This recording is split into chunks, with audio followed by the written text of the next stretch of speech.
বান্দা যতক্ষণ নামাজে থাকে ততক্ষণ আল্লাহর পক্ষ থেকে একটা রহমতের ফেরেশতা ওনার মাথায় ছায়া হয়ে থাকে।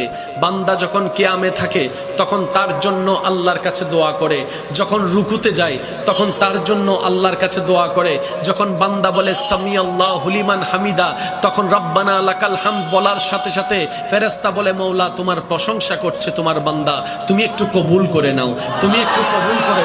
বান্দা যখন সুবহান রাব্বিয়াল আযীম বলে তখন ফেরেশতা বলে মওলা তোমার প্রশংসা করছে আমি শুনছি। সুবহান রাব্বিয়াল আলা বলছে, ফেরেশতা বলে মওলা তোমার প্রশংসা করছে আমি শুনছি।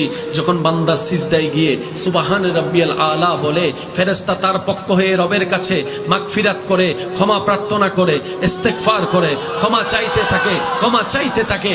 আল্লাহ তাআলা ওই ফেরেশতার দোয়ার বদলতে ওই নামাজীর গুনাহকে মাফ করে দিতে থাকেন।